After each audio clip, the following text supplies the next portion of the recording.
Hello, everyone, and welcome back to Quest Me, brought to you by Twist My Arm Podcast.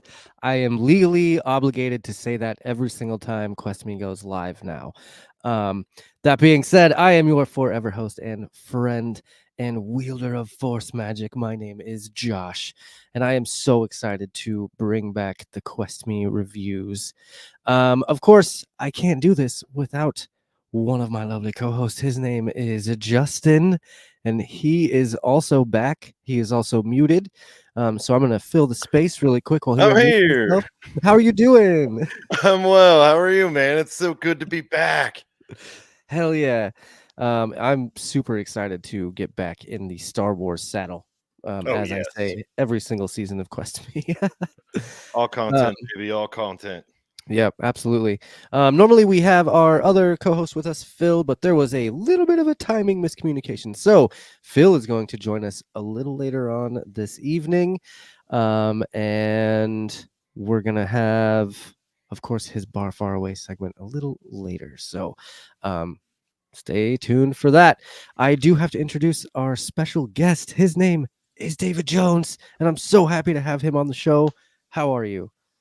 I'm great, man. How are you doing?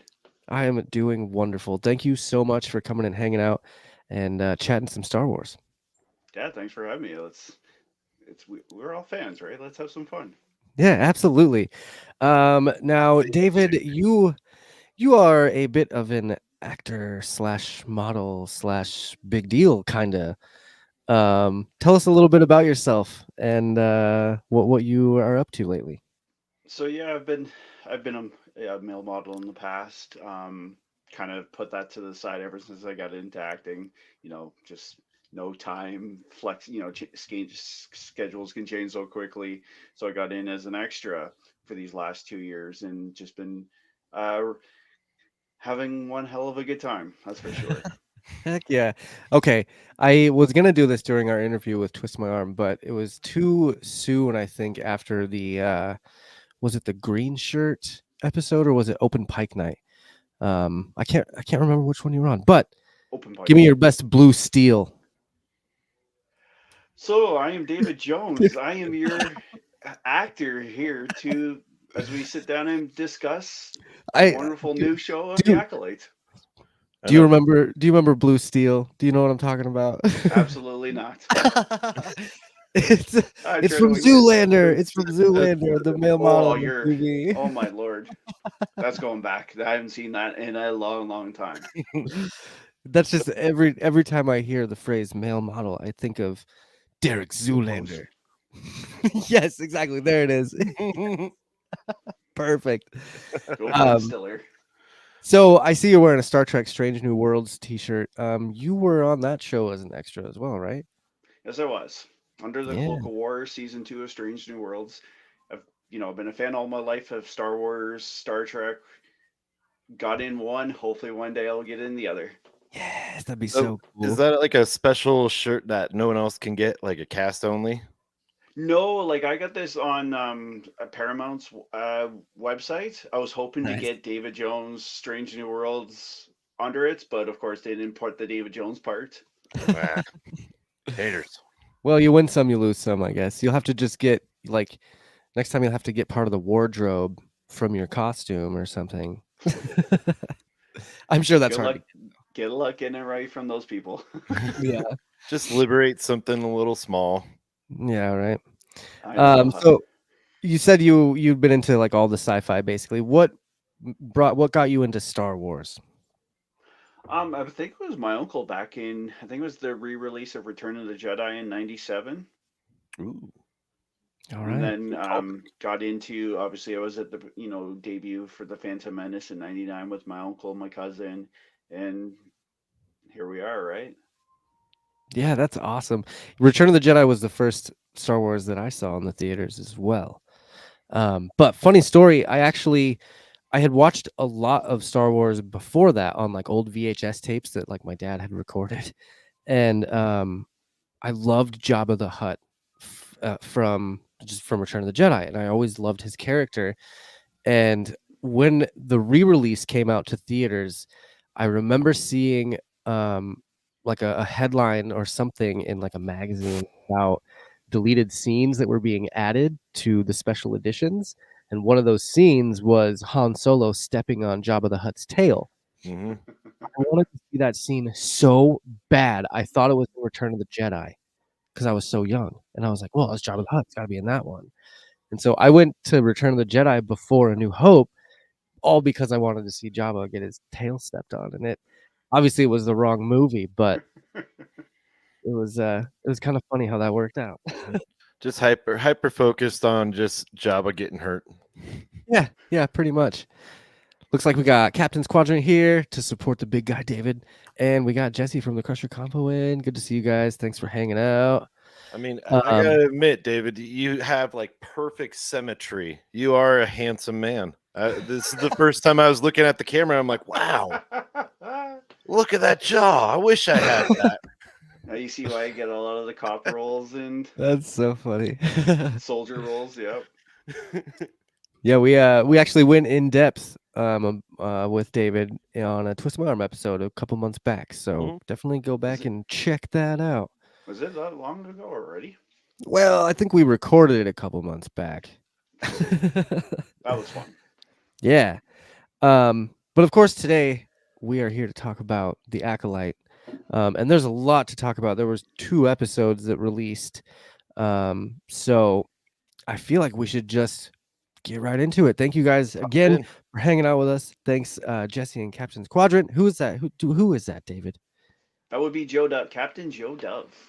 Captain Joe. Okay, all right, sweet. Hello, Joe. All right, yeah, let's get into this. So, first of all, this show is completely different than any other Star Wars property that's come out. And it's been kind of promoted as such since it was announced. Um, there's a lot of different predictions going into this show. There's a lot of different thoughts going into this show. But I kind of personally, I stayed away from most spoilers, which is very rare for me. I like to read a lot of things, a lot of like news. And I like to watch a lot of breakdowns and And things of that reasons nature. why I don't believe you right now. I swear to you, Justin, I've been so busy that being so busy in my personal life has also kept me from like really deep diving into the Acolyte and the production of it, and all the rumors and stuff like that. Of course I know that people think Plagueis is going to be in this. Of course I know that people think Emperor Palpatine is going to be in this, young Palpatine. Like, yes, there are some. Please. Right, there are some rumors that I have heard, and I've, in my own headcanon, I have deduced that maybe Yoda will show up just because of the timeline it's in. But personally, I really did stay away from a lot of spoilers, so I went into this kind of with a fresh mind, not having really any expectations.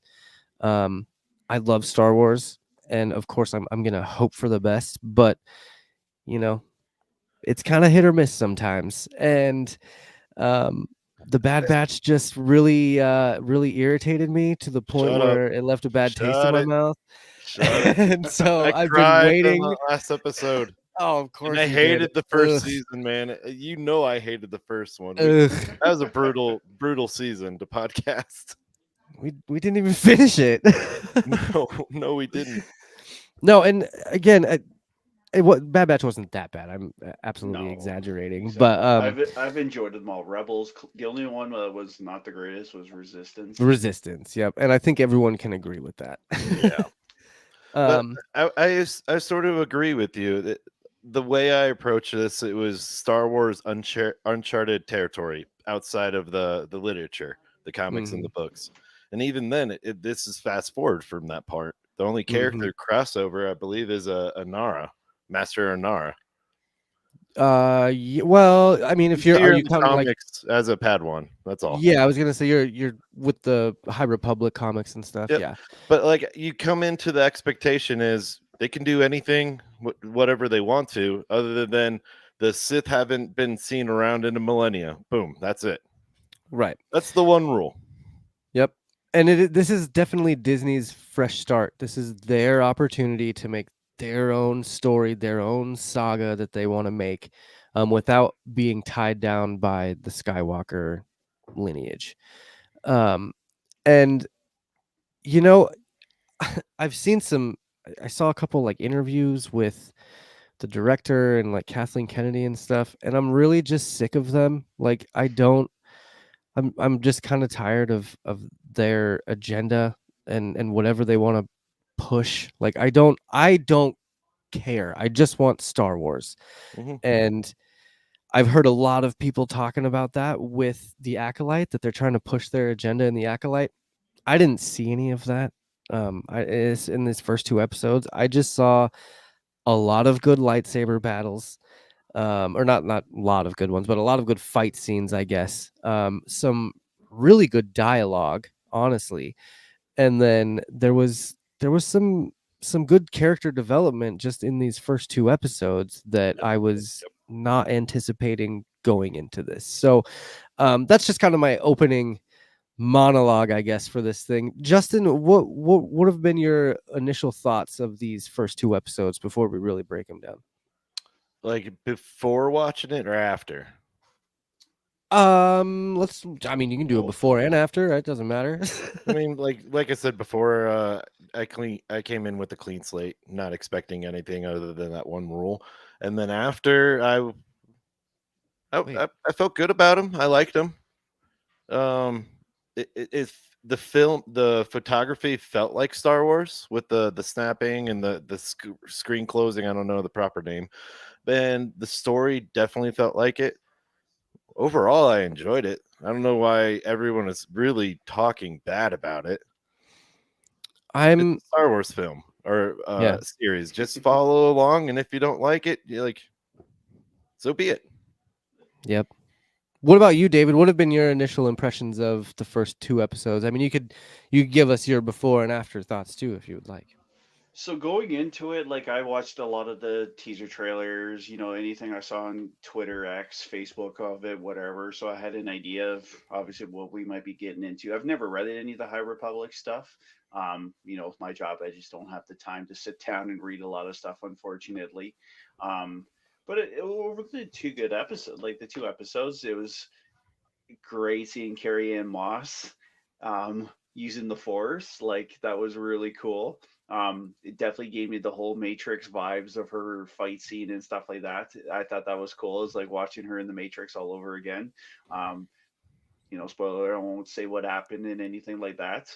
I Um, mean, hopefully everyone's seen it. Whoever's watching this. Hopefully they've seen it by I now. don't know By the about way, Gen Zers. if you are watching this and you haven't watched this yet, this is chock full of spoilers. So like probably go away now and listen to the podcast version that comes out on Monday. That's my only spoiler warning though. I thought it was good. Like, obviously, even seeing the Jedi Master doing his meditation, that felt like Grogu when he was in the Mandalorian episode trying to contact Luke on the planet. Nobody could penetrate his wall and force wall and stuff like that. So I thought it was enjoyable. Like, I know a few of my friends said it was slow, but um, I enjoyed it. And It's nice that's to see Star actually, Wars back on the screen again. yeah, I completely agree. It's been a long time. I mean, we were just talking, I think Ahsoka ended in October, something like that. So it has been a while since we've gotten Star Wars. Obviously, I think we had Tales of Visions the Part Jedi, 2, Tales of the It it was was Tales dope. of the Tales of the Empire, which Empire. was really cool. Dope as well. And then Bad Batch, of course. So we have had some Star Wars properties come out, but nothing live action. So I mean, they did re-release Episode 1, which I did get to see again. It was awesome. Did you Um, go on opening day like me? I did not. no, I was very busy. Had the day off. It was in between my 48 96. Yeah, I had a plan to go on a certain day, and then that plan fell through, and so I didn't really expect to actually go, and then it was just a random moment. I was like, you know what, I got some time, let's go. So, but yeah, other than those things, this is the first live action Star Wars we've gotten back, and it's completely different. It's outside of the Mandalorian story. It's outside of the I guess you'd say the Mandoverse, outside the Skywalker saga. So, I you know I'm really excited about it. I liked it. I have a couple weird little issues that we'll talk about later. But all in all, I think it was a solid intro to what could possibly be a really good story. It just kind of depends on where they go with it, I suppose. So um, Agreed. let's get into that. So I'm hoping that timing works out, and that by the time we're done talking about episode 1, Phil will be in. We'll also break down a little bit of the fan reactions from these 2 first episodes, and then Phil will be in, and we'll talk about episode 2 and going through our segments like we normally do. So episode 1 of The Acolyte was called Lost/Found. Episode 2 was called Revenge/Justice. So I'm wondering if that is a play on the twins. If, May is the lost one and Osha is the found one. Which, spoiler alert, my bad. Sorry. Vice versa. The twins thing kind of came out of nowhere with this, but it came kind of quick too. So I guess it's a good thing we got it out of the way now. See, I thought that was sort of soap opera-y, you know? The twin thing. But it was your twin who murdered him. Bum, bum, bum, bum. But it happened quick enough, like you said, where it's like, all right, let's see where this goes. It wasn't a drastic reveal or a twist. Yeah. I mean, it was revealed at the end of episode 1 that she had a sister and that she had a twin or whatever. So like, it's episode 1. I personally, when this episode first started and you got mysterious character, taking on Carrie and Moss and like without a lightsaber and just using force moves, I thought that the character of Osha might have been being controlled by an outside force at first. Like 'Cause manipulated? yeah, like mind controlled, like maybe by a Oh. night sister. Because they can do that, like you can, and especially like with this show, it seems like they use the force a lot and in a lot of really different powerful ways. So why wouldn't it be, manipulation like that? So that was my first thought whenever, we see her fight Trinity, and then, she wakes up on her ship and she kind of wakes up out of a nightmare. It seemed like I was like, oh, she's being controlled for sure. Did you guys have any sort of like inclination that she had a sister when she came out of that nightmare, or were you thinking she was controlled, David? I did. Like, I remember reading the not going to say pre-release, but rumors of the story that there was her and her sister. There's a Okay. village fire, caused possibly by the Jedi, and I think this is what they're going to go along with the story. So I won't spoil it for you guys. Dang, But you read yeah, more rumors than that's That was way a more whole than I read. more than I knew. Yeah, like but there's a lot of things I didn't read that possibly could be coming, but that was a lot of part of the initial story, is that there was a okay. tragedy, fire in the village and stuff like that, and possibly a mysterious dark side character coming in and manipulating her. Gotcha. So I read all that. So it was cool to Okay. see it on screen, but I had an idea that this was possibly maybe what the rumors were true. All right. I Justin, think what they are about you? true. What did you think about Osha's character? Were you kind of like surprised that she was on a ship waking up, or was that kind of a dead giveaway that there was another character? No. I honestly thought they were going to go the psychiatric route. Like she's going to have schizophrenia or some kind of psychosis induced by poison or the force, and like she totally just blacked out, thought she was at the bar or something. Huh. I didn't think about that one. See, that's that health perspective that you bring to the table here, I Justin. know it's hard. I'm like, yeah, she's probably freaking out. This sounds like psychosis. Yeah. See, so it just, to me, I was I was really surprised by the end of this episode that it was a sister, and I was even more surprised that they revealed it so early on, that they didn't kind of drag out this accusation that she was the murderer. Well, it really makes me think, like, what are they going to bring up later? Exactly. If they revealed that in the first episode, there's probably going to be a few more twists, which I'm totally cool with. But before we get too far ahead of ourselves, this first fight scene was absolutely epic. Mm. It was the Um, Matrix all over again. right, but like in normal speed and not with that weird bullet camera thing going on. It was more. It reminded me more of like an old school kind of kung fu Yeah. kind of battle, in a dojo somewhere. Like Hidden Dragon. It Yeah, man. something So like that. I actually have mixed feelings about the first fight scene. Okay, go I on. I thought the choreography was great. I loved the reference to Hidden Dragon and Matrix, especially with the leaps and the flips. But I didn't like the timing. Like Okay, it seemed too choreographed to me, or too blocked. too dancey, maybe like they were following a dance. Not even that. Like all right, my standards are to Ewan McGregor and Christian fighting in the third movie. Sorry, I'm Revenge blanking. of the Oh, Sith. okay, Yes, revenge. thank you. That was believable. They were trying to hurt each other, and they did, in fact, multiple times. Kudos to them for trying so hard. But like I always hope to see that. But nonetheless, like everything was, the articulation of the movements were really cool. Everything like this, the CGI with the table moving was seamless. I have high standards, but it was I dope. It was cool. That's fair. I was a little disappointed that Carrie Ann Moss got killed off so quick. What about you, David? Was that kind of a surprise, or Yeah, like I was hoping to see more. For obviously, it looks like we could see flashbacks of her in the I upcoming Oh episodes. yeah, oh I yeah. kind of Um, have it assumed would be a that she would waste be if coming back. it would be a waste of like talent if she didn't. It's that was her and that was it. Like it's Carrie Ann Moss. You gotta Right. let's see more of her, right? It's giving me real Bryan Cranston vibes from Godzilla, where like they made him out to be a main character and then he just dies a third of the way through the movie.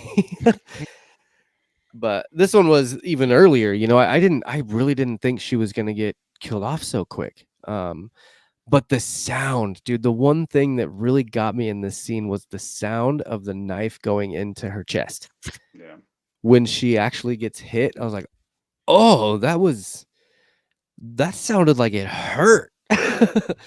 um, it and was it just creative. Yeah, it was right, creative. You know, him or her catching the dagger and then getting thrown in, killed with the dagger. It was creative. right, which is totally a Very- Sith move, Oh right? yeah. That's something that Count Dooku did in episode 2 when he distracted Yoda by putting that whatever barrier, what's that called, a big pillar, pulling that down and trying to put it throw it on Anakin and Obi-Wan. So Mm. it was definitely a Sith move. So it seems like she might be being trained by a Sith. Speaking of Sith, we have Mr. Phil in. He is here now. Hey, What's up? What's up? Not too much, dude. It's so good to see you. It is good to Thanks see for, you. Oh man. Yeah, thanks for popping in and talking some Star Wars with us. Ooh, you got some facial hair. Look at that. It's Ren Fair season. Oh yeah, Oh, that's right. Yeah. right. Yeah, no, the beard is here until August. Nice. That's excellent. I love it. Yeah. Sorry, I lost my train of thought. I'm so Nah, glad it's you're all good. here, You though. were talking about the whole Sith maneuver thing, about how Yep. the distraction thing and how it's pretty stereotypical of that. Yep. You basically just came in at the beginning. We were just kind of talking about that first fight. Um, what were your thoughts of just kind of skipping over that, I guess? What do you think of like the first introduction of the Jedi? We already talked a little bit about Osha and waking up on her ship there. But what were your initial impressions of the Jedi when they came in to get Osha? For me, Yeah. I'm just throwing you right into it, dude. it struck me, maybe it was just because we were dealing with Trade Federation again, but it struck me as very much a parallel of Obi-Wan Episode and 1. Qui-Gon Jinn dropping in episode 1. Yeah. I definitely got, and I know the actor playing Saul. You talking Lee Jong-jae? Lee Lee Jong-jae, Jong-jae? yeah. I know that he had specifically said that he was like basing a lot of his performance off of Liam Neeson as Qui-Gon Jinn. So That's so funny yeah. you say that, because I really looked at him as Qui-Gon in this whole first 2 episodes. The Mhm. way that he kind of, defies the council, and like, he's a little more emotional and stuff like that. We'll talk a little bit more about Soul later on. But I love that you bring up the Trade Federation too, and that this is a parallel to episode 1, because we Mhm.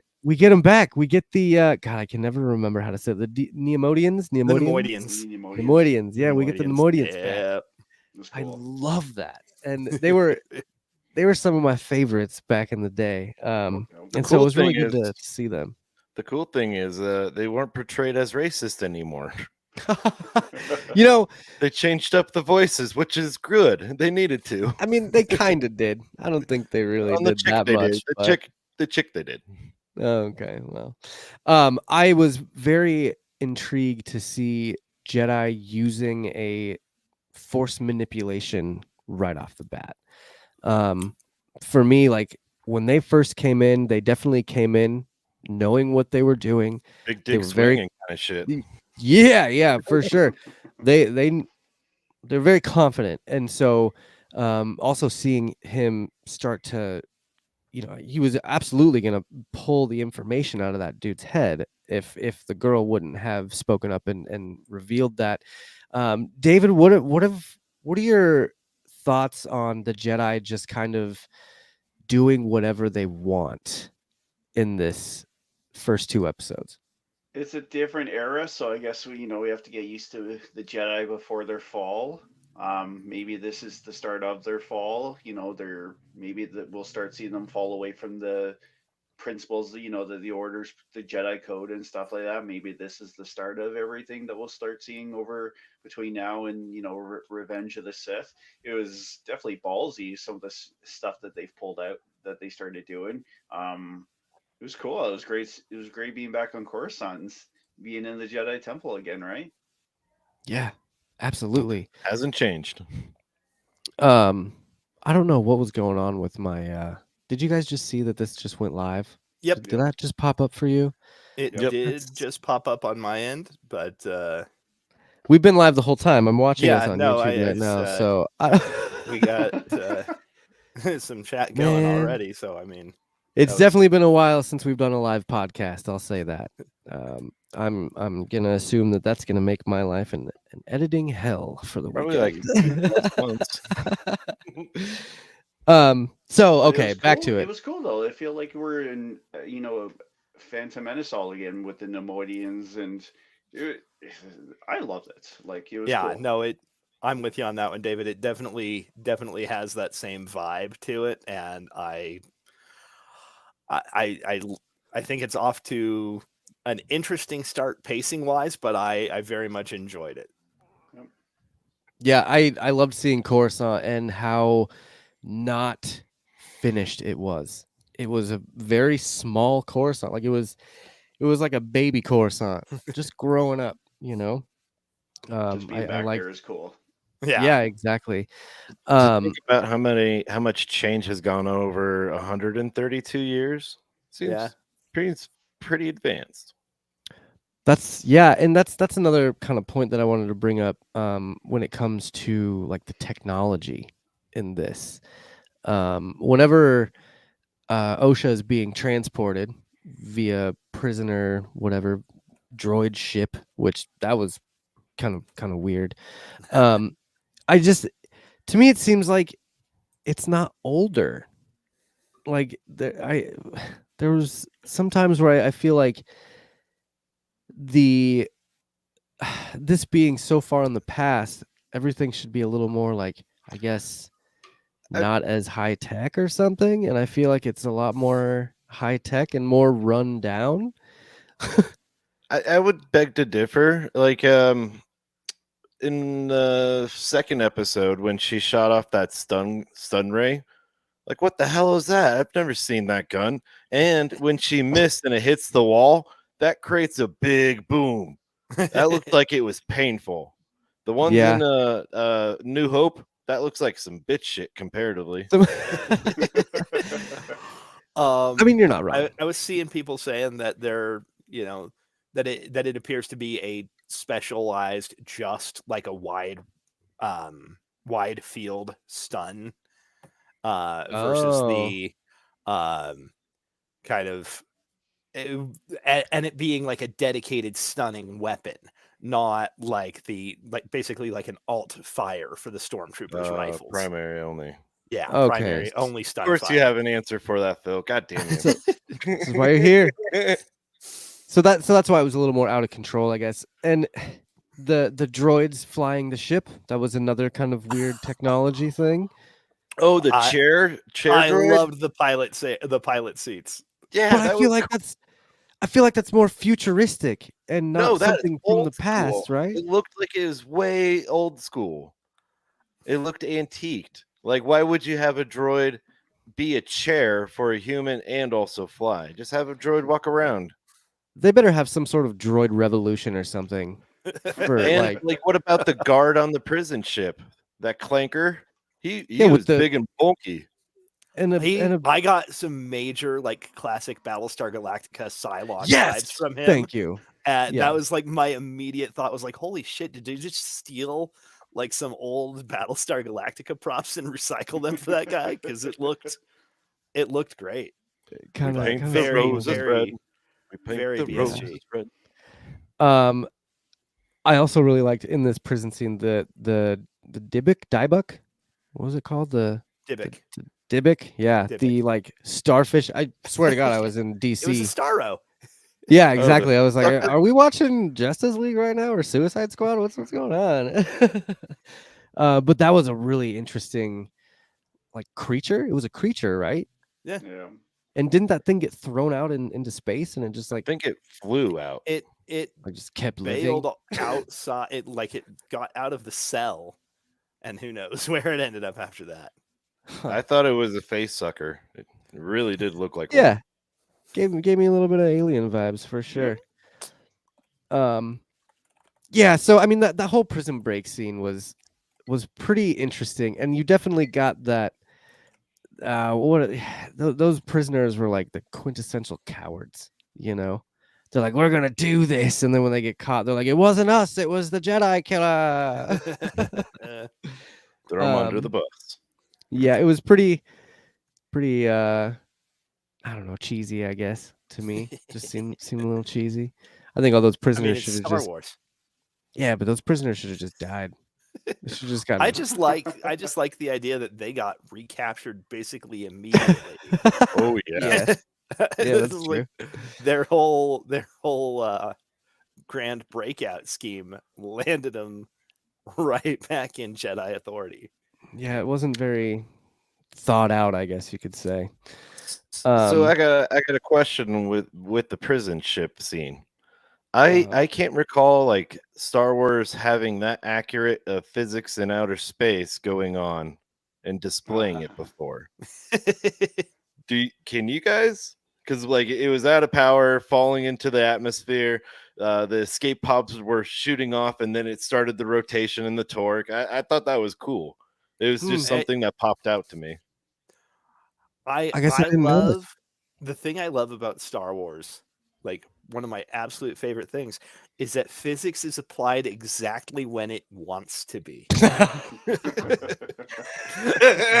whenever physics is going to be relevant to the plot, it's like, let's flip a coin.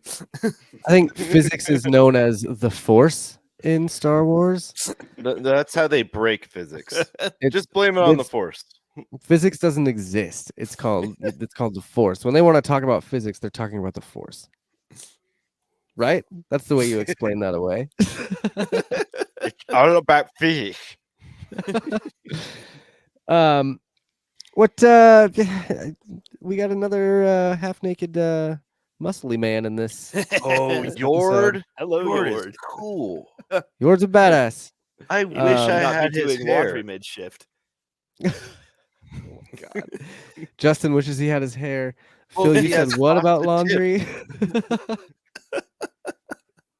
God. You guys are wild.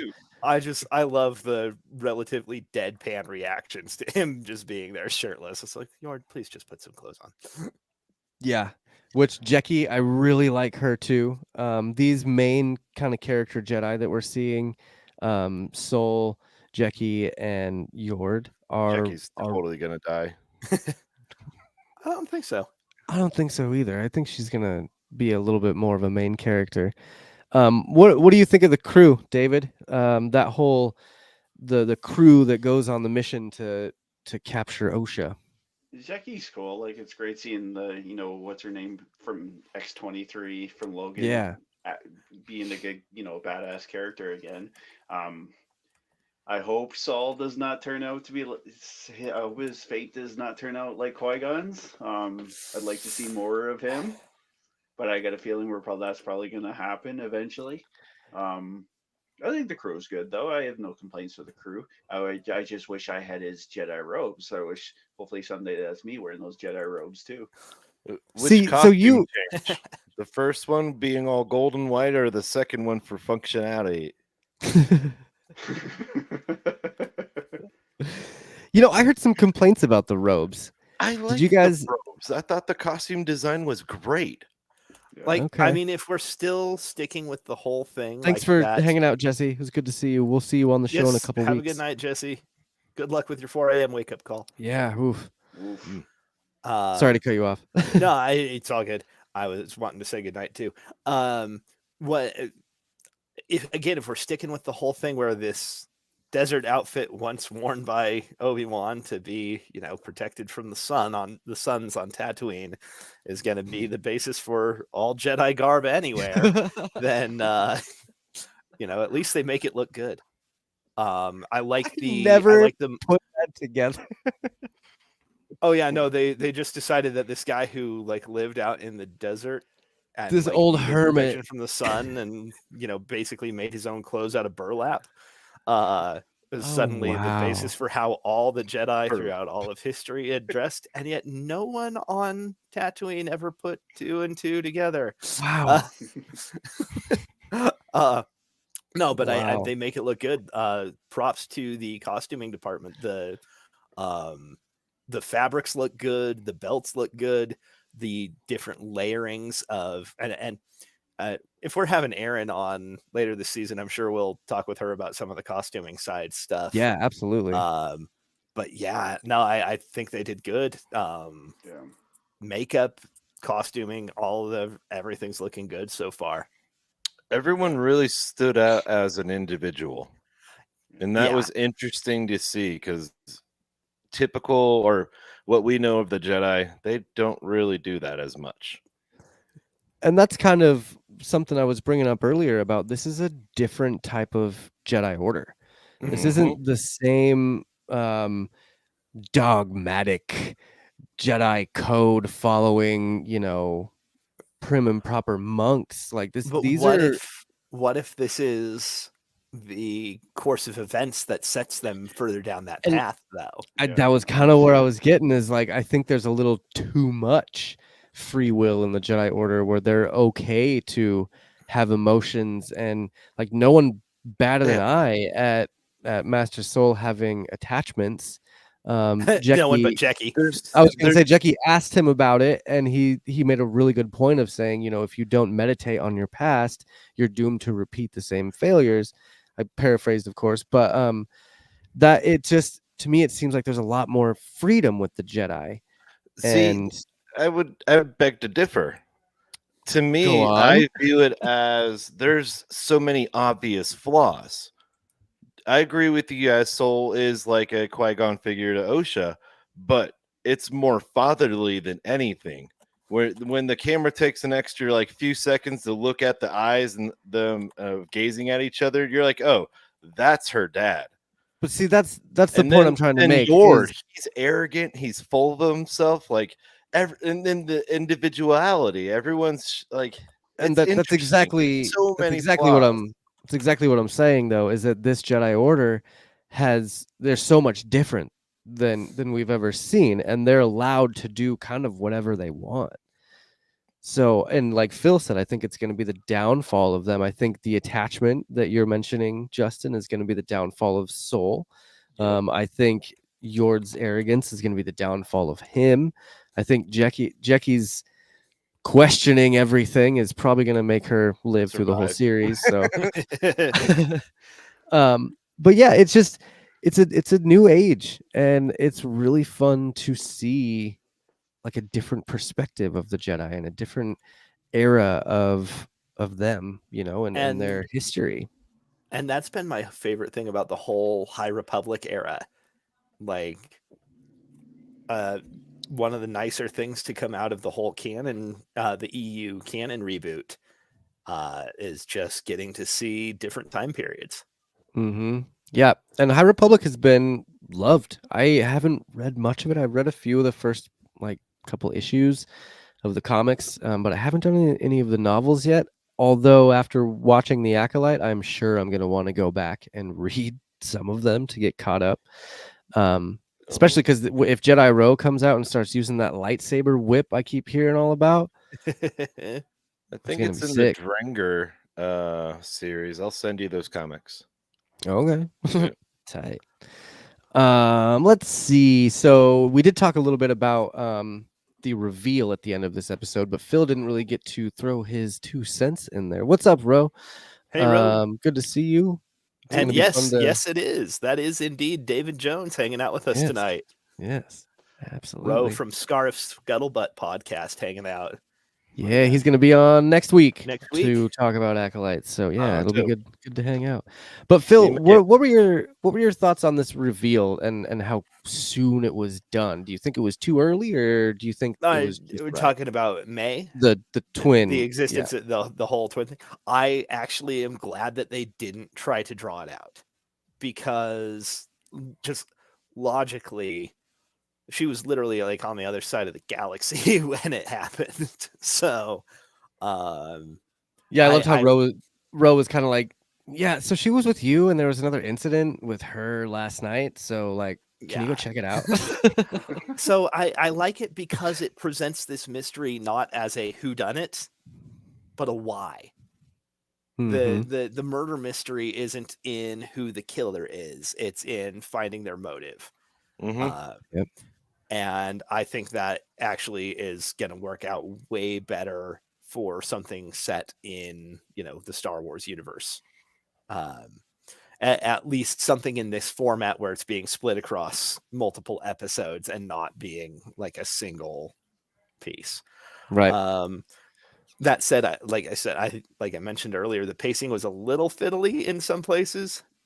How's in that? the How's that? in the first episode. In the first episode, yeah. Okay.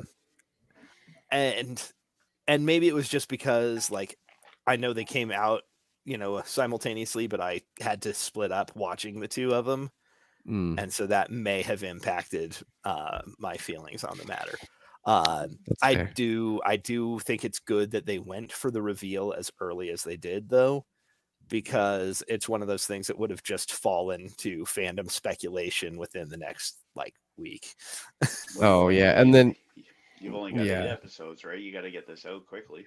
Yeah, Yep. exactly. So Yeah, those are good points for sure. David, what were your thoughts on the final scene of episode 1 with the apparent Sith Lord making his reveal and his little speech, the Acolyte kills the dream speech? I remember some of the teasers for this is possibly this is how the Sith are trying to infiltrate the Jedi Order to bring them down eventually, turn them into those dogmatic, narrow-minded Jedi. Maybe this is the start of him trying to do, or whoever it is trying to do their grand scheme, right? I'm hoping that is a certain Sith Lord that's not made it to live action screen yet. Other Dark Tenebris, I think it's too late for Dark Tenebris, if I'm not mistaken, or would this be him and Darth Plagueis? Like, it's only 100 years, right? Either or. Yeah, like hopefully that's they sit trying their grand scheme, but let's hope they reveal it sooner than later. Yeah.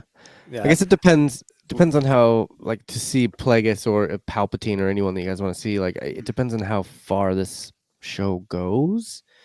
There's a season 2 coming, but yeah, We I'm all trying know to this is think, the like, match for the slow burn. I'm trying to think because if we do the math, I just read that this particular series is set 132 years before the Battle of Yavin.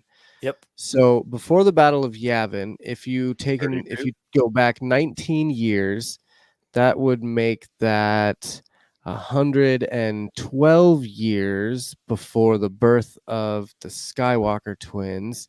And so then that Anakin was what, 27 when they were born? 24, I think, maybe 24. I'm just waiting for the smoke to start coming out of Josh's ears while he's trying to do So no, math. so if you do that, then you're looking at Carry the one. 88. You're looking at 88 years. So it would be 88 years before the Phantom Menace is where this Minimum. is set. About, like, I Yeah. would say 85 to 90. Yeah. And Palpatine was 66 years old in episode 1.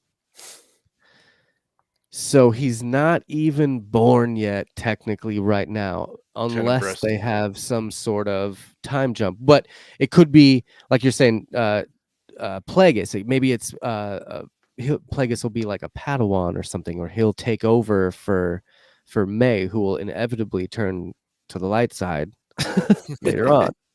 But Plagueis is a Mun, though, right? He's got that big long head, right? And Yeah, that's what I thought. Darth Tenebris is a Bith. Yes, so it would make more sense for it to be him, and then Plagueis come in later, and do it that way. I mean, or it's a mysterious character we don't know yet. Right, we have no idea what's even going on, and I am not about after Ahsoka. I am not about to speculate about any characters being anyone ever again. I learned my lesson. Still got burned by the Marok reveal. Yeah. So I'm just not gonna make any sort of predictions like that. It would be cool to see some of those Sith that we've always heard about, and read about. But you never know. So Disney is a little weird about stuff like that. So it was amazing that they brought Thrawn into live action. So we'll see if they go the Plagueis route. But was there anything else that you guys wanted to cover for episode 1? I really liked the cute twin rhyme. Oh, that was the whole like the creepy twin connection bit they did. Oh, it that was really so good. creepy. yeah. I know you're alive. I'm like, oof. Yeah, but then they tried to play it off like they didn't know if each other was alive. So I don't know. I feel like that was a little fishy. And then how do you guys feel about the Soul talking to Andara in the beginning of the episode, roughly, where they were talking about the information getting leaked out to, and I quote, political enemies can use it against us. Oh, that stood out to me as well. I think that's kind of showing how detached they are from the Republic. Okay. And how much they don't want to be involved in that, but they still are involved, like in some way, because they do help. As far as I know, in the High Republic, the Jedi help the Republic map the galaxy. So as they're exploring, the Jedi go out and kind of help protect and stuff like that, but they don't actually answer to the Republic. Yeah. So I bet it's something to where if the Republic finds out that Jedi are killing people and killing Jedi, someone will be like, hey, they have to be reined in. They have to be able to be controlled, and we have to have some sort of say in what they do. This might be might be the world building into the prequels.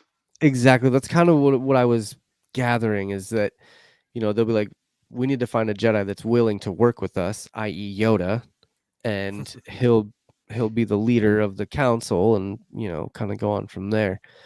That was my thoughts. What about you, David? What did you think about the political lines there?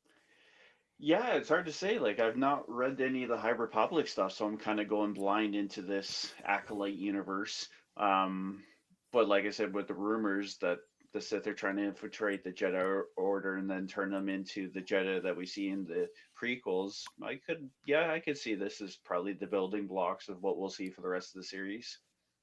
Yeah, for sure. Phil, did you have any other things to bring up for episode 1? I like that they gave us just a straight up like time point in that opening. Oh yeah, we didn't even talk Um, about the crawl. Good Yeah, call. Cool. I like that the for lack of a different term for it, yeah, the opening crawl. Yeah. I like that we got that just very strict, like it is 100 years before. Yeah, I like It's that like this is what because it then is. This there's is what's happening. yeah, because then we're not sitting there trying to speculate where on the timeline something falls. Solo Especially did that too, didn't because they? the High Republic era covers such a wide range of time. Yeah. Didn't Solo do that too? I They it tried has I to. don't. been way too long since the last time I watched Solo. Yeah, I don't remember how they did that. I know Ahsoka had that fun little red crawl that was Oh, Yeah, I kind of love taken that. from Clone Wars, the final season of Clone Wars. yeah. Um, but Mandalorian didn't have it. Yeah, I think Solo did have A something at the time. beginning because Yeah, Rogue One didn't have anything. That was just bam, you're in it. it didn't need Um, it. no, that movie was so Throw good. you in and try to figure it out. Yeah. Nah, Um, but that's about it. I didn't have I actually I had one more thing for the first episode. Okay. Because I had one line that I had written down when OSHA is given the no there's no rest for the wicked, eh? line. so And her response is the wicked rest, they just don't brag about it. yeah. I thought that was absolutely spectacular. There was Mhm. some pretty good lines in this. I'm actually kind of disappointed I decided not to do one chimer this week because there were some really good lines. We'll have to definitely do it next Ooh, week. But ooh.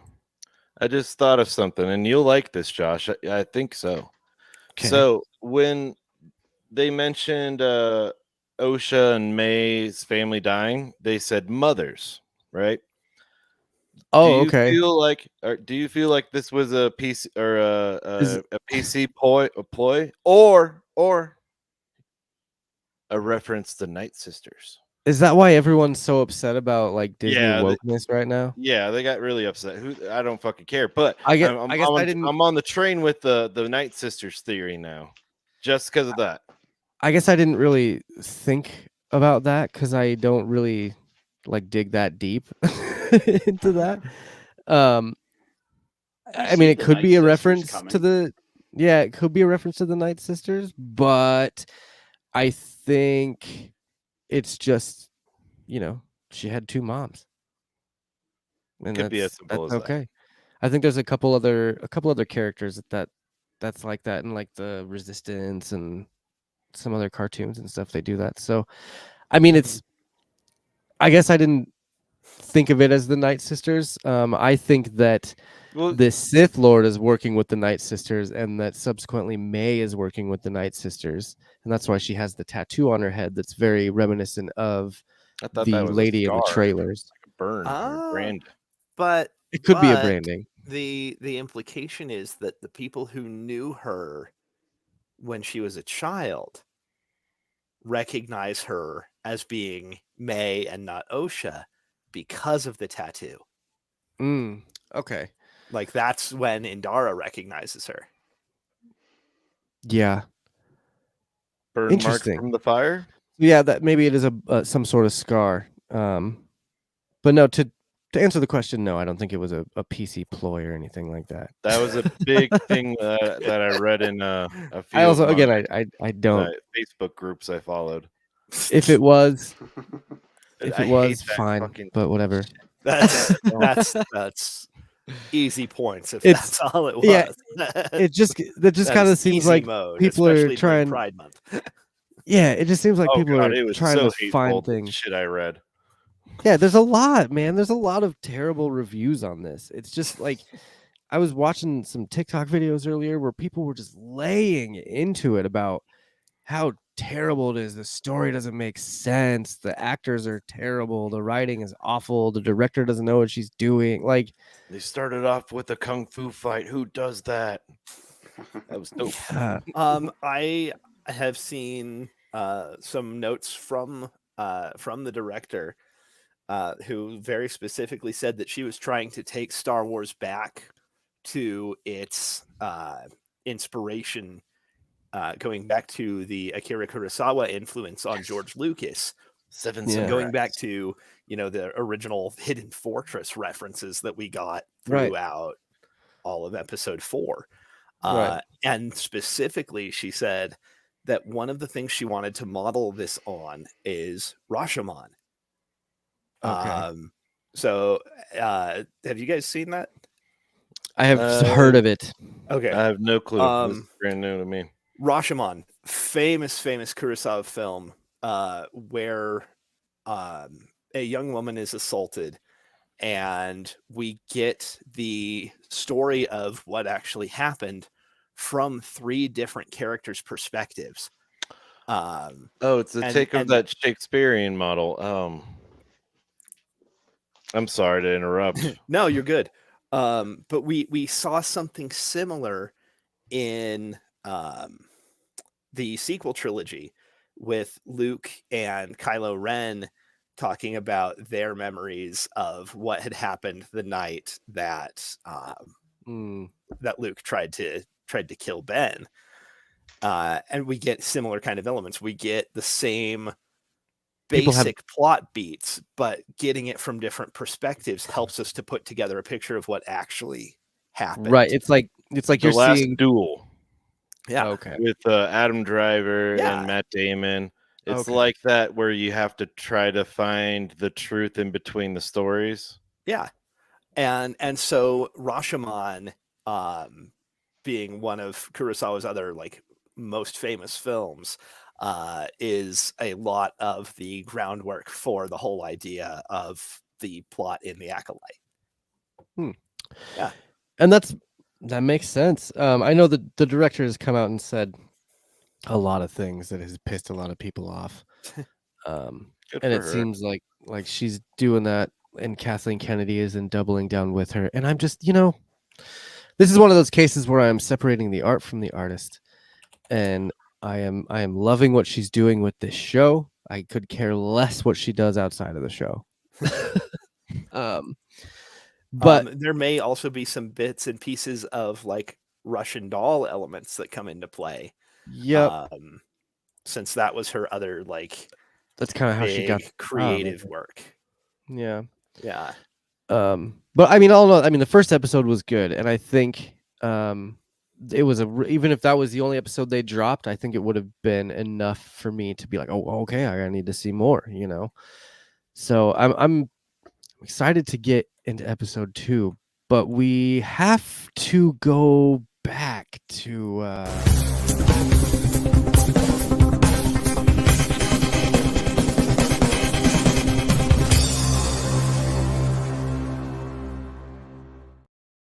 Now, normally we do this at the beginning of the show, but since Phil was a little late, I decided to do it in between episodes 1 and 2. Phil, what are we drinking tonight? So tonight I have created a cocktail that I actually named after a bit from the second episode, which works out pretty well. Heck yeah. Because we had our lovely neighborhood apothecary, or his stand-in, whipping a little something up in the middle of that episode. And so I created something that I am also calling Absolution. Okay. Okay. This is an absinthe and Galliano sour.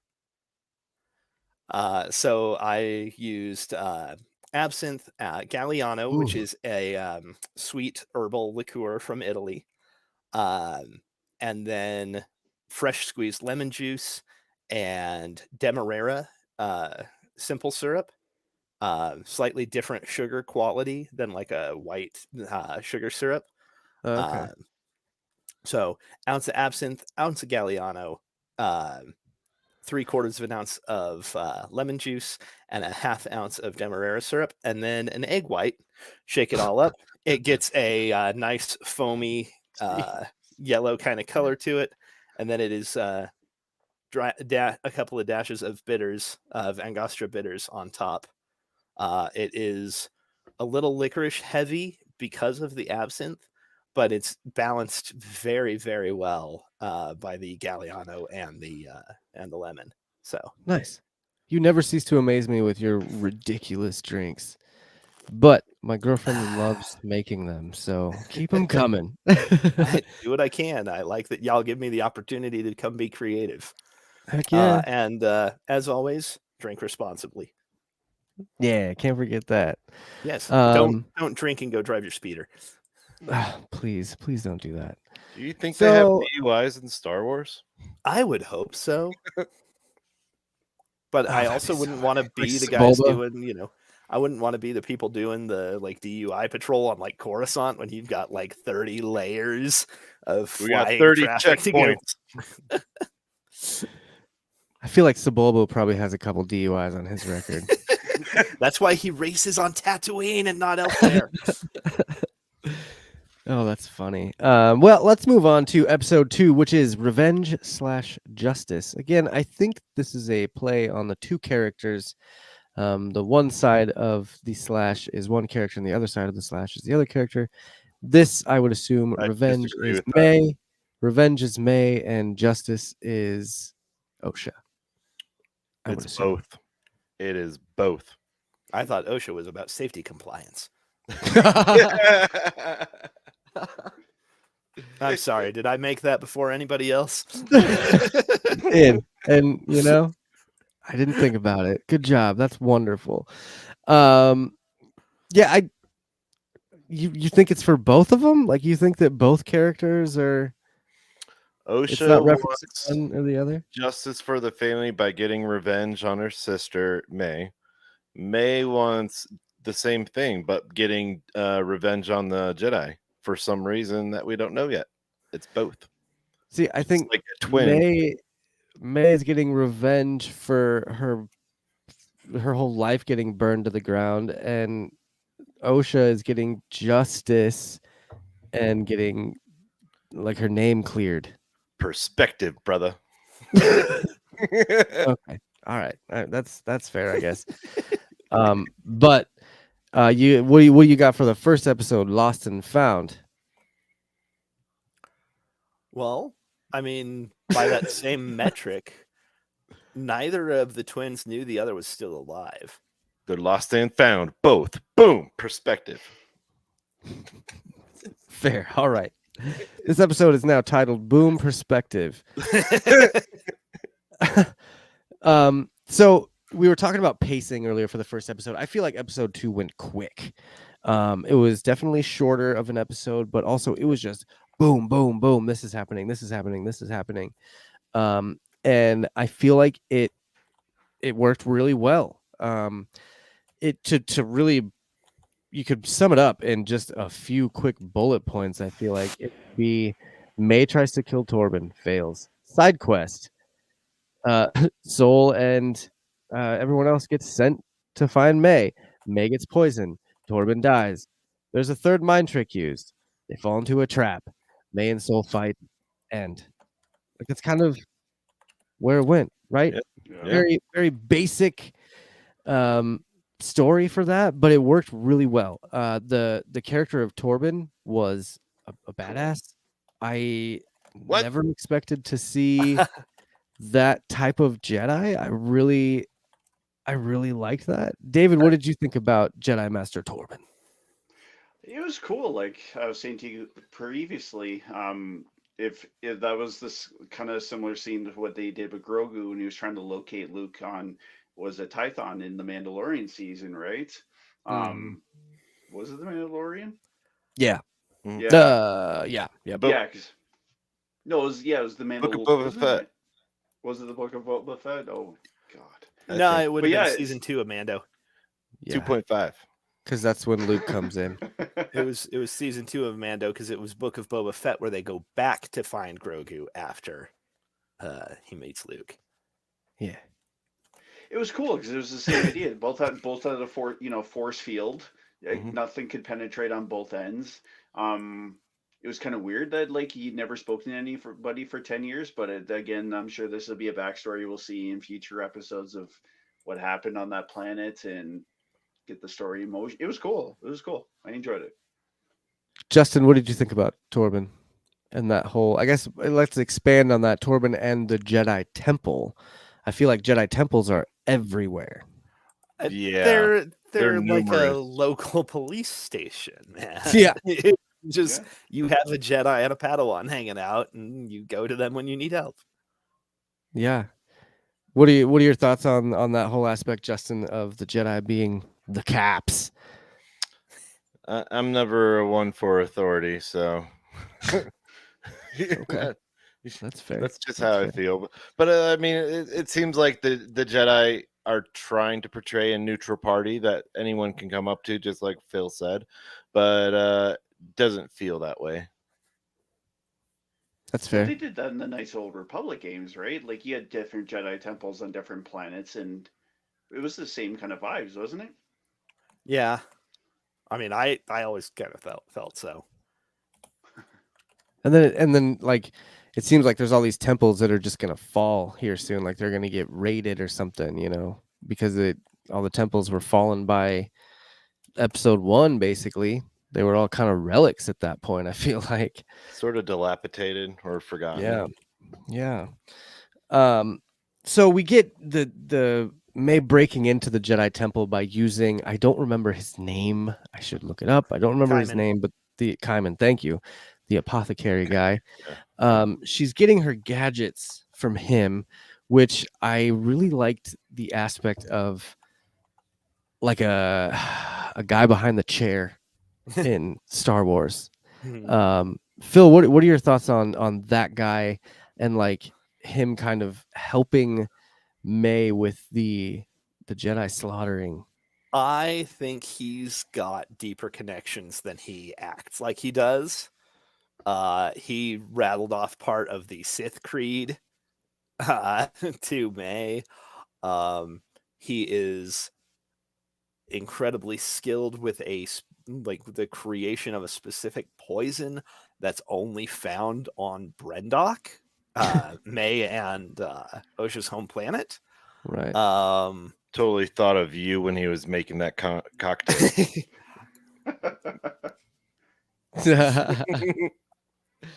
No, he gave me the name for a cocktail. I can't be mad.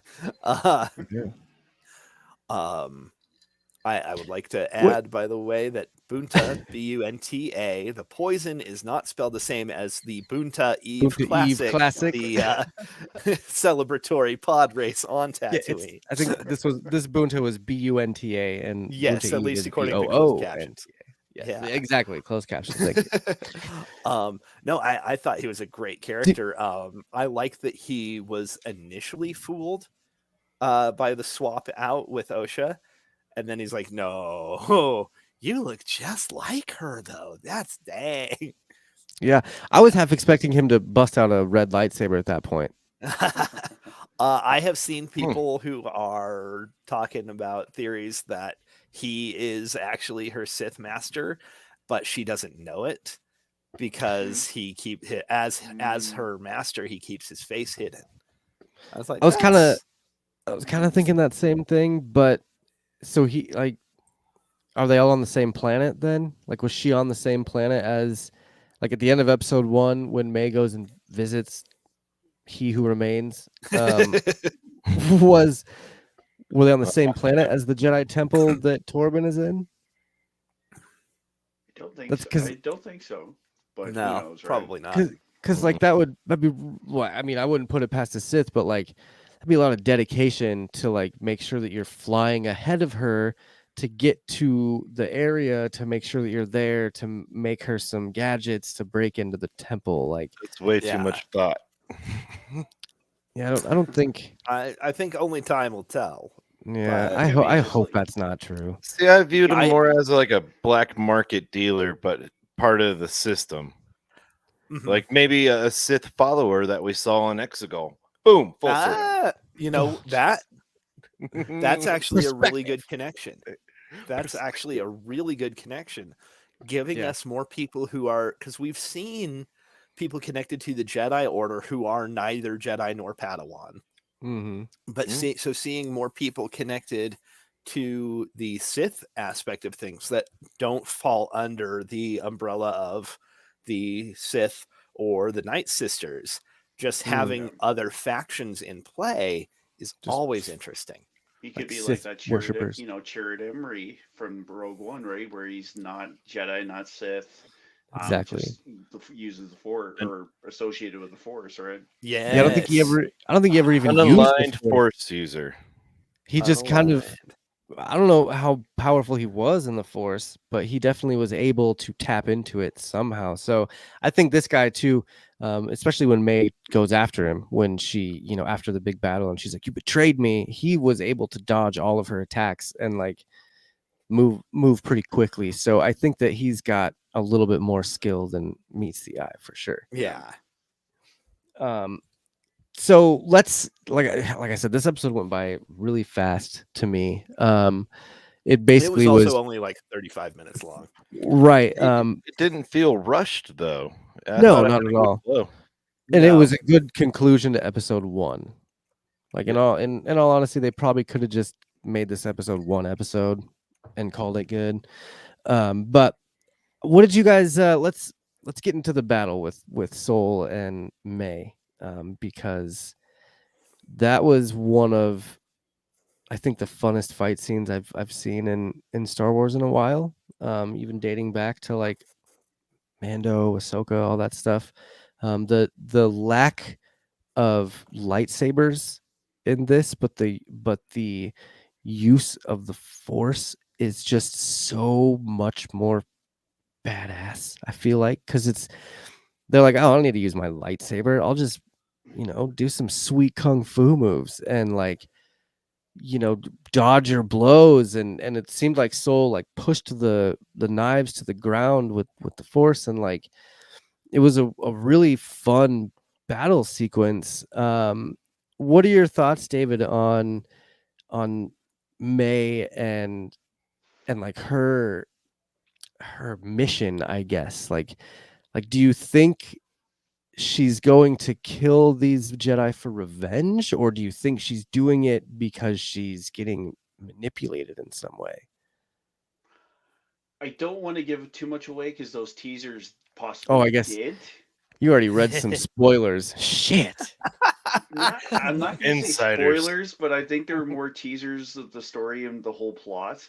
I thought it was cool though. Like it was cool seeing like a Padawan against a master and just how much that master was just dogging her around, kind of like what Reva in Darth Vader. Darth Vader's just toying Fleecing with her, them. kind of thing. Like exactly, Yeah. I felt like the same kind of thing too. He's just toying with her. She has no chance, of killing him. It was creative though. Yeah, I'm sure he enjoyed doing all that as well too, right? It legitimately looked like they had a ridiculously fun time filming that scene. That scene was amazing. It was incredibly well coordinated. It was well choreographed. It was well filmed. I liked some of the shift in camera angles that we got in that. We got some lower camera angles than I was anticipating. And I love the blending of more just kind of martial arts and unarmed combat into the Jedi fighting style, and less reliance on the lightsaber. Especially, where Yord is like, "Oh, someone said something wrong. I'm gonna just yellow blade right out." Where he's got everybody a else trigger is, finger for sure. he really does. He really does. See- It'll be interesting to see how that plays out. But I thought this was, I liked the parallel of Soul catching May and just holding her just off of the ground, and how that paralleled him catching Osha there in their iceberg. in their whole the fugitive Catching her off the sequence cliff. that they got there. That's funny. That's funny. It's Tommy Lee Jones and Harrison Ford in The Fugitive. Only, So, Justin, which fight was better? The Soul the versus second May? episode by far.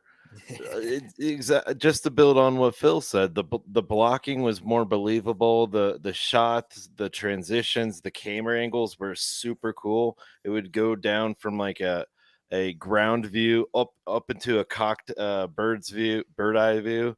I wouldn't be surprised at all if the lead fight choreographer was Donnie Yen, because the whole time I was like, damn, this is very Eat Man. This is very Wang Chung. And the whole time I'm like, yeah, Donnie Yen has ties to Star Wars already, so it's a possibility. I'd be interested. I'm gonna look it up. He is You one should. with the Force, and the Force is with him.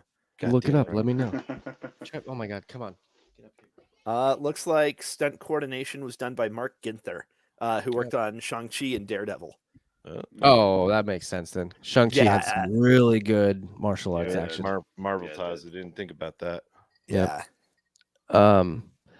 So I have two more things that I really want to cover before we get into segments. So I'll talk about those real quick and then give you guys the floor for a second, then we'll go into segments. So one thing that I wanted to bring up, I really think they kind of used some of the old trilogy lines a little too much. They Power coupling. I've got a bad feeling about this. your thoughts dwell on your sister. They throw I got a bad feeling about this in everyone. That's the one line I look forward to. Everything It's else always was a just a little question of overplayed. spotting it. And now my question is, do they have to do that with this? Like, is that something that they have to do in Star Wars that's, 150 years before any of those other ones? What's that guy? The Einheimer yell or something like that? Wilhelm the Wilhelm scream? scream. Thank you. They should have kept that up and then got rid of everything else, right? Well, they retired that. They don't use that scream I anymore. love that scream. It was like, I think it was retired by wasn't it the Smithsonian retired that like track The or audio something? file. Yeah, like it's not used anymore in Hollywood. So that actually, it's funny because I have that in my notes. Should I got a bad feeling about this be Wilhelm screamed? Yes. Honestly, I kind of love it. David? As an actor, I'd love to say that on a live action Star Wars thing. So All right. yeah, Yeah, see, and I have no problem with I got a bad feeling about this. I was a little it was a little cringy to hear some of the other lines, and just some of them kind of felt a little forced, Boom. Thank you. Just reverse the power couplings. Yeah, Always see, fucking power couplings. see. It's always something. Reverse the polarity of the neutron flow. No, wait, shit, that's Doctor Who. I never watched Doctor Who. That's Oh, kind of great show. my bad. You're missing out, man. I got to get you in on that. Yeah. We'll do a podcast about it. Oh, geez, that's a lot of seasons. So I got a question for you, Josh. Okay, go on. I feel like the line "attack me with all your strength" has some was- kind of meaning. That was but my I next can't point. Infer it or inference it. That was kind of my next thing to bring up was, are we going to hear that line in every single episode? Like, Yeah. is it going to start every single episode with her walking up to a Jedi going, attack me with all your might? And are you okay with it, Phil? I think that it is part of the whole instruction thing she's gotten from her master. Shit! You have to, because we know she has to kill these 4 Jedi, and she has to do one of them without weapons. Mm-hmm. And if she's trying to prove herself to her master, she's going to want to provoke them into fighting her. And she wants them to do it at the top of their game. Okay. Now, thus That's fair. far, she has proven that she's not anywhere near equal footing with any of them so far. She beat Indara by, attacking civilians. Sith way, though. And she got Torben to kill himself. So, I mean, Which was kind of badass in itself. well, Mm, yeah, no, but I'm gonna just, talk about that one. but she's clearly not on the combat skill level of any of these Jedi. She's good, yes, Mhm. but she is not on par with a Jedi Master. No. No. And so, I think it's part of her instruction, though. I think it's, I would guess it's something she was said, you must, have them face you at their full strength kind of thing, Right. That makes sense. Yeah. I agree. And it is kind of a badass line for Yeah. somebody who they think is supposed to be dead to suddenly show up and be like, It's true. come at me, bro. So My name is Inigo Montoya. You Killed my father. prepare to Prepare die. to die. Now, the problem is that in the Star Wars universe, there's potentially a lot of people who have 6 fingers on their left hand. Oh, that's funny. That's honestly all I have for these two. Oh, I guess the last thing I had was it kind of correlates with Phil's Boba's bounty.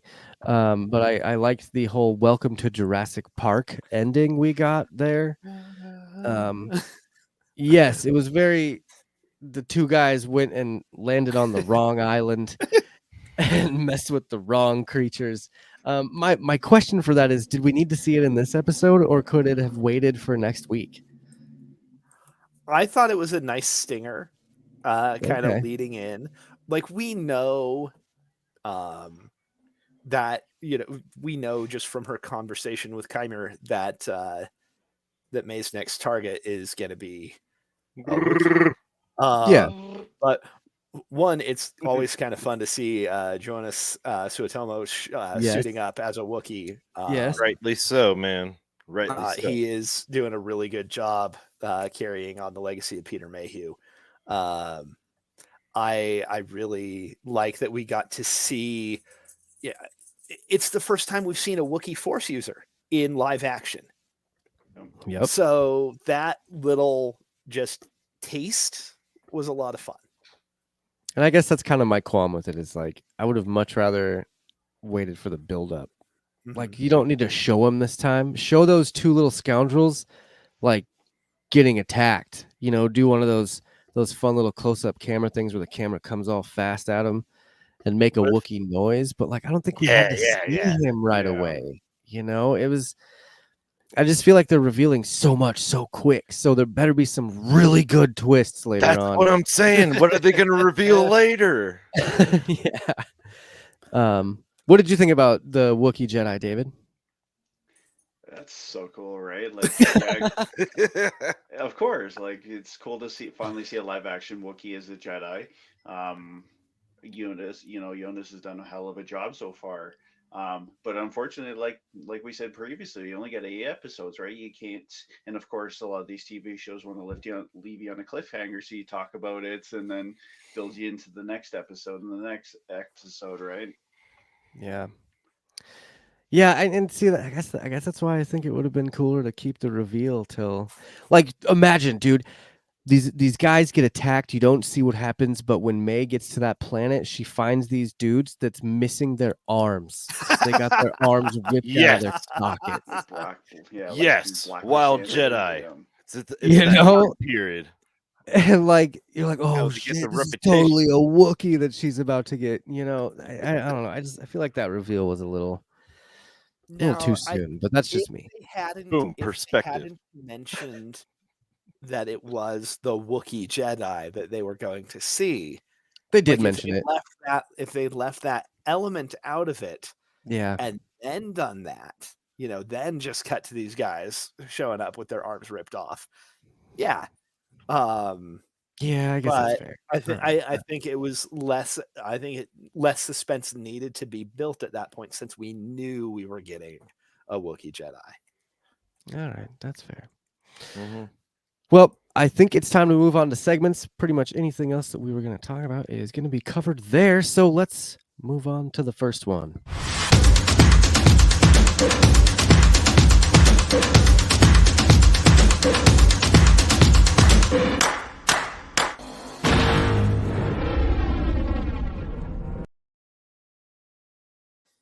Oh, I love that bumper. It's the Sarlacc It's Killer so scene. good.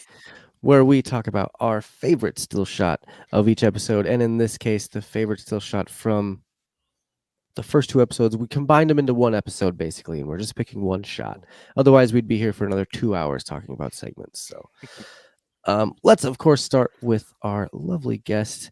David's shot comes in on the first episode at the 3-minute and 20-second mark, and it is this. Tell us about this shot, David, and why you picked it.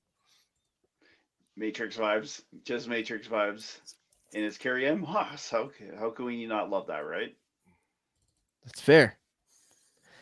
Yeah, it's a beautiful shot too. Just the like a lot of these action shots, like the still shots when they're fighting and stuff, were really, really well done.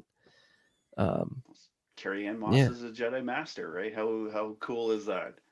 I know, right? You I can't go wrong with that. True. I think it might be my favorite bit of casting for this entire series. Like, I know she was in functionally one sequence and then done. Maybe. But God, what a phenomenal idea to cast Carrie Ann Moss as a Jedi. Yeah, she'll be back in flashbacks. Spectacular choice, David. Spectacular choice. I think that's great for the fans because everyone's like, why'd they kill her off so quick? We're waiting for those flashbacks. Well, I think it's maybe. I think we saw. or Him for I mean, episode 3. are we playing with like the scream effect, where we have With this Drew blonde- Barrymore. yeah, where we have this incredibly prominent film star cast and featured in the opening sequence. Only hey, Just spoiler get alert murdered. for something from 1996, you guys. Drew Barrymore didn't make it through Gen Scream. Zers.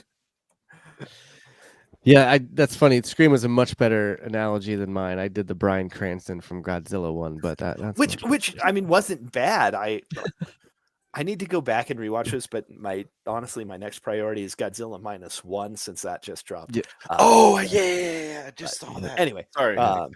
no, but I think it was a great bit of casting. I absolutely adore Carrie Ann Moss, so getting Yeah. to see her do something non-Matrix, but still just as badass was a lot of fun. Yeah.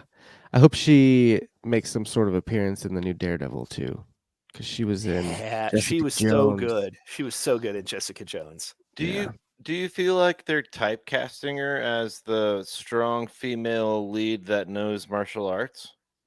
Well, she knows martial arts, and she's a strong female lead. So I don't think that counts as typecasting when that's just who she is. All right, she was looking through Actors Indeed or whatever you guys do, and was like, this one means martial arts, strong All right. female. There's no lead. way she could play a frail Instant princess apply. or anything like that. Well, no. Would you cast her as a frail princess? No, she'd be like the evil queen. Yeah, come on. Anyway, wonderful shot. Thank you for that one, David. Let's move on to Justin's. Now we'll go to Phil's first, which comes in at the 1-minute and 11-second mark in the second episode. Tell us about this shot, Phil. This is the establishing shot for the planet Olega. And I love getting to see new locations anytime we're doing something in Star Wars. I love good wide shots. I love when we get to see any kind of like detailing about the planet. And basically anytime we have done one of these Star Wars podcasts, I have picked at least one like landscape shot for my Starlight Killer, because it's just a nice way of setting up where we are and what kind of things we have around us. Gives us an idea of what kind of environment we can expect in the scenes to come, and especially with this being again a new location. I love getting to see establishment of worlds that aren't Tatooine and Coruscant. Like, yeah, I love the familiar. I love being able to go back and see those places. But when you can show me somewhere new, like, oh, what will we find here? I love that. Excellent. And we got a lot of new planets Or in for the night, 2 like episodes. for night shots when you get to see like a city at night. I always love that. So Yeah. Yeah. We did get a lot of new planets as well in this, which was pretty cool. I don't think we saw much of it. We got Karlak. I keep calling it Sarlacc, but which Karlak. we had seen very briefly in Clone Wars. Oh, you're right. The Death Squad. You're right. Yep. Clone Force 99. It was the Death Watch camp.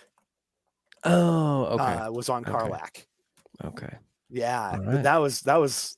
It's a fairly deep cut to be bringing that place back. Yeah, for sure. So, well, excellent pick, Phil. Thank you for that one. Let's go on to Justin's pick, which comes in the second episode at the 15-minute and 58-second mark. Go ahead and tell us about this shot. I really don't like Torben.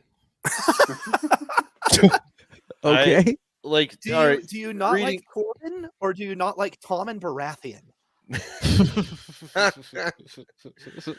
Just to me, like reading in between the lines, this man did Jedi suicide, which I compared Jediism to quote Catholicism.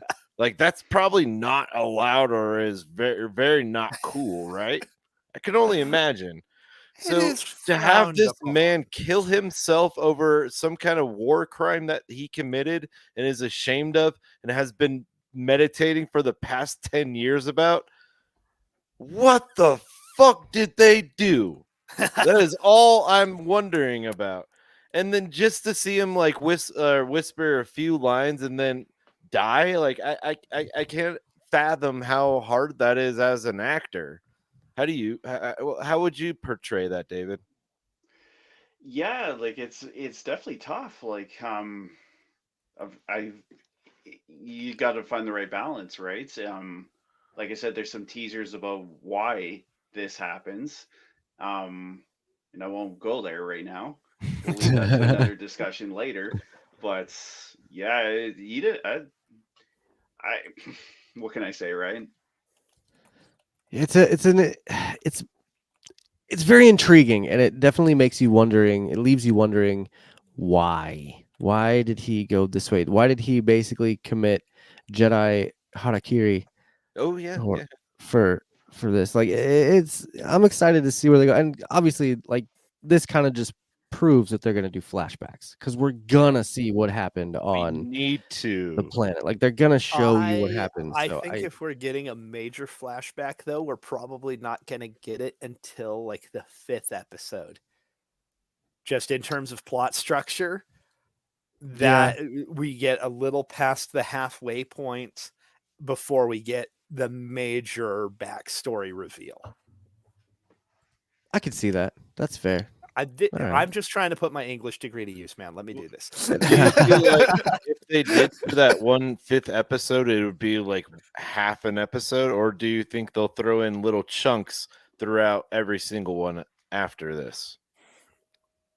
I think just given what we've seen so far, I would not be surprised to see them dedicate an entire like 35-minute episode to the backstory. Yeah. I think it's a solid possibility. Yeah, you saw that in The Mandalorian with Keller and Beck, right? When they brought Ahmed Best back. That's a lot of that episode. Exactly. Yeah. Exactly. That's true. It's a different director, though. Yes. Just but a track I mean, they do. They're fair. They're working from a pretty similar playbook. Yep. You know, I mean, the same overall like creative control kind of oversees everything. And there are story beats, you know, there are tropes and things that exist and story structures that exist that have repeated throughout literal millennia. So, you know, there's some elements of things that are just going to remain the same. Right. Well, excellent shot, Justin. That's a good place to move on from there. My shot comes in the first episode at the 15-minute and 41-second mark. I don't have much to say about it other than boom, Jedi Temple. perspective. Um, I really love this shot of Coruscant. Like I was saying earlier, it's really cool to see Coruscant in the budding stages, not in the full blown city mode yet. Like they're still looks like they're still building a lot of the landscapes there in Coruscant, and it's fun to see it in in its infant stages, I guess you could say. Yeah, So, no, because just like comparing it to shots from episode 1, even, mhm. and See, just seeing I how need much a of side by these, like, side. yeah, comparing the some of temple. that and seeing how that sits up with just what's built up around the temple. Even the temple Um, doesn't look there's finished. there's literally way more stories stacked up on the outlying kind of buildings around there. Yeah, That's cool. The See, temple And I doesn't hadn't look thought too finished. much about it in the moment. The temple yeah. doesn't look finished either, unless that's the back end of it. Because when Anakin's walking up with the 501st, right, it doesn't look like it has that. It had to have gotten a remodel.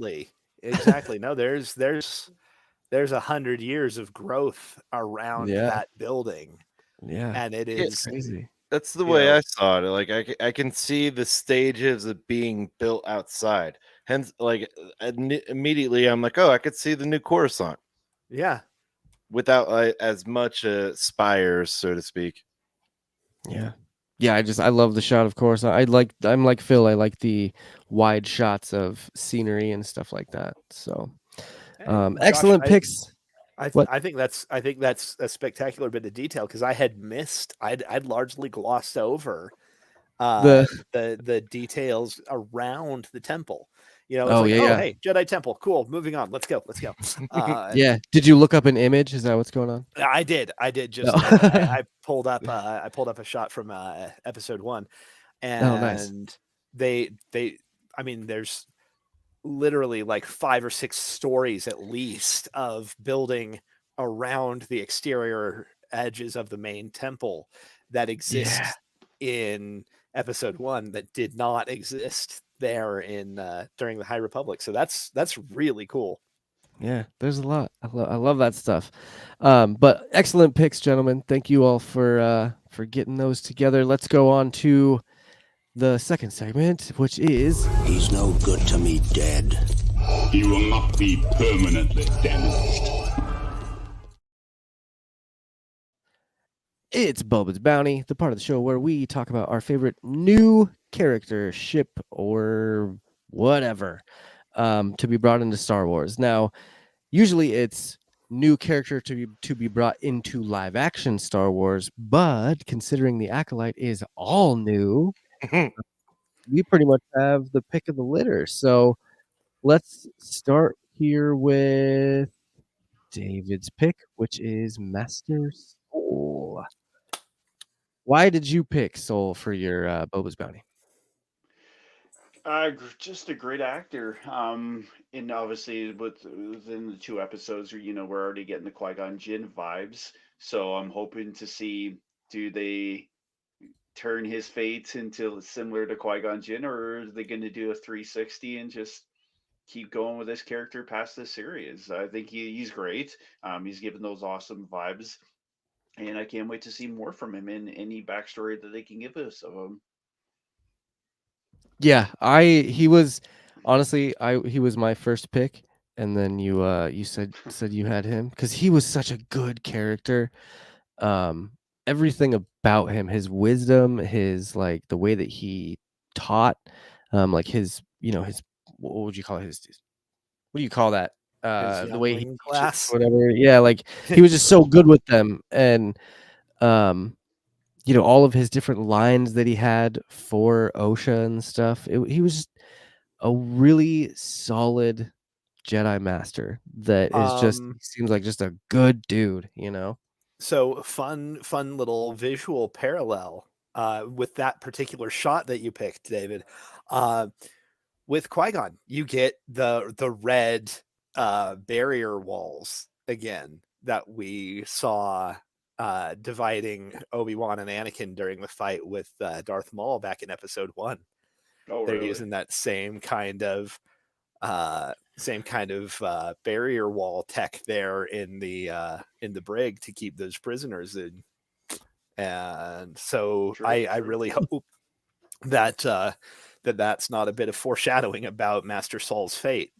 Please don't. Well, I mean, it's kind of seems to be where it's headed, though. Just considering, really? like, he's the best Jedi right now, so of course they're gonna kill him off first, or not. Maybe not first, but at some Kalnaka's point. next. You think Maybe so? maybe Yeah. it's a certain Sith Lord will do it, right? Ooh, that'd be You have to upsetting. do it super sneaky like a snake. Like a snake. Totally, speaking- totally like a I'd like to see Yep. his character brought out though, like even with Baylan Skull in the Ahsoka series, another great character. Obviously, let's see more of this guy's backstory. He's done a fantastic job so far. Yeah, I'd be okay with a solo series if the Acolyte pans out to be, as good as I think it's gonna be. Seeing these characters in their own separate stories, like Mandoverse is kind of doing. I think it'd be. So spoiler alert. Oh He no! actually ends up dropping the O from his last name and moving to Corellia. Oh geez. Well, I was gonna have you next for this Boba's Bounty. No, I'm kidding. We are gonna move on to Phil. Great pick, David. Phil's Boba's Bounty this week was none other than this guy. Tell us why you picked Naka. Because again, Wookiee Jedi. Very fair. Again, we get. I am hoping that in keeping with our traditions, that we don't have the Wookiee dialogue subtitled. I hope we just get the interpretation of his lines based on people responding to him. But I love that he has like a top knot kind of thing going on. I love that he just shows up and wrecks these two guys who show up outside of his house. Shoulders out of their sockets, guaranteed. Give him time. He still has more people to meet and potentially dismember. And maim. No, I again, we get to see our first live action depiction of a Wookiee Jedi. And I've been a fan of Wookiees since I first saw, Star Wars when I was little bitty. So I'm happy to see Jonas coming back in a different role. I like that they're keeping him on cast just because it's like, hey, we need somebody to play a Wookiee. Are you busy? Well, that's like that Indeed thing we were talking about. He's going through Indeed, going 6 like they need a and willing to go 7 foot tall growling man. I've done that before. Yeah, let's apply for that. Hang on, I have the perfect bid on my resume for this. So I got a question for you, Phil. Yeah. With both of these reveals, I'm going to give you Okay. Kalnaka and Black or Black Karsan. Chrysanthemum. Which one is your favorite? And David, I want to hear your opinion too. I like Black Chrysanthemum better, can't because not we say have him Chrysanthemum. as a more established character from the comics before he ever showed up in Book of Boba Fett. We got to see a lot of him in the Darth Vader and Dr. Aphra comic series before he ever made the jump to live action. So we got to have, an established character coming in an adaptation. Whereas Kalnaka is like, hey, no, new guy. Whoosh. That potentially uses a lightsaber. Yeah, no. So, I mean, I have been all about Wookiees with lightsabers since they first dropped the key arts for the High Republic, like when they Dude, first announced yeah. the High Republic. It's like, Yeah, oh, the second Oh, you got Kalnaka a Jedi Wookiee in Clone Wars, or yeah, Clone Wars. was a Padawan though, wasn't he? he was only a Padawan. Look, and that's cool. That's still cool. But But again, the difference in seeing it in live action. yeah, Yeah. and seeing a full-grown, fully trained Jedi Knight that not only can cut you in half, but rip your Can arm also from your rip you in side. half if he But- feels like it. I want to hear from David's perspective, assuming that you didn't read the comics or know anything about Carsan, like which was more awe or like cool to see, like a Wookiee barbarian or a Wookiee Jedi.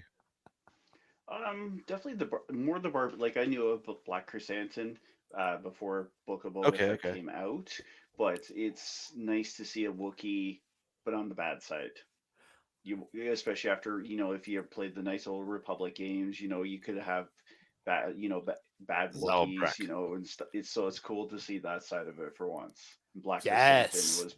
I just wish it was more darker and we could have saw more, but it was cool to see a Wookiee, but from the opposite side of the table. And the Hell bit yeah. with Black Chrysanthemum always made me think of the old canon Shadows of the Empire. Yeah, When very good. when Leia and Chewbacca went undercover, because The books. Okay. yeah, the book, not the yeah, game. no, because Leia Yeah, I was went thinking under game. I was like, yeah, what? no, the book Shadows of the Empire with Dash Rendar, Mm. because Leia had her Bausch the Bounty Hunter costume, but Chewbacca also did Chewbacca had like a crew cut and like Oh, that's partially right. camo dyed his fur. I remember that toy. Like no, that that was the came thing. We out. had the action figure when I was a kid. Yeah, And it was, Chewbacca that's in funny. disguise as this like Wookiee bounty hunter. I remember that And toy. so I had that whole line for whatever Yeah. reason. I had like the Dash Rendar. I had that fake And you Millennium have Falcon. the all that stuff. Outrider. Outrider, It yeah. wasn't a with fake that Millennium Falcon. It was way cooler. It did like the B-wing flip shit. I mean, It was no Millennium Falcon. but no, I'm happy to see more Wookiee characters. Hell yeah. Excellent pick. Let's move on to Justin. I know it's getting a little late, so we're gonna try and blow through these last little We can bits do it. here. Justin, you picked this character. Sorry, I didn't get a better picture. I'm literally just pulling him up right now. Oh, you're good. You're good. but- Pip. Yeah. I love this little Yes. droid. Yes. Like he's a Swiss Army knife. Like what can he not do? He's like a lockpick, a fire extinguisher. Like I could keep going, but he's a Swiss Army knife droid, and he seems to be like have a sentient personality. So like this, like I really wish if it was possible I could speak binary because I want to hear what these droids talk shit. Oh yeah. But he's adorable and he's just cool. They're always talking shit. You know that too. I know they Even- are. Even this little iPhone of a droid. Chopper, we even know what you're saying. R2D2, Yeah. we can imply. Jeez. No, I did- I love the idea of a multi-tool robot. Yeah. Especially because if they are being, if OSHA's acting as one of these mech necks, basically serving the function that the astromech droids would do, going She's out gotta and have a repairing the droid. ship, she's got to have tools. It's got to be Mhm. too, I bet, or a blaster. I'm waiting. I think we'll see at least one more surprise function out of Pip before the end of this. Probably. Also, I just with the proximity to the release of the Fallout series, though, and the Pip Boy, I think it's kind Oh, of I didn't hilarious that we have this Didn't little even think handheld about guy that. named Pip. Oh, Didn't even So- think about that. That's hilarious. I wonder if there's some sort of correlation there. I mean, other than inside has my to be. ADHD brain, maybe. There has to That was a good pick, though, Justin. I was not expecting you to pick Pip, honestly. I love droids. I always call Yeah, them robots. I know. Robot. I love that robot. My pick was probably the most predictable pick of all of them. It was Yord. Um, Oh, this frosted guy, tips. you know, he's just so handsome. He is. Um, It's that damn Hansel. He's so hot right now. I want that haircut, man. If it was culturally appropriate, I'd wear it. Yeah, I really liked this guy's attitude. I liked how he comes in confident. I like how he knows what he wants and he's going to get it, you know? And he's kind of that Jedi. He's like the Obi-Wan to Master Soul, I feel like. He's the one that's like, God, don't defy the council, Master, not again. And Must we? yeah. He is the one to say, I got a bad feeling about this as well. So that also merits a few extra points. Excellent picks, gentlemen. Thank you again for participating in Boba's Bounty. Let's move on to the last segment. We can blow through this one pretty quick, I'm sure.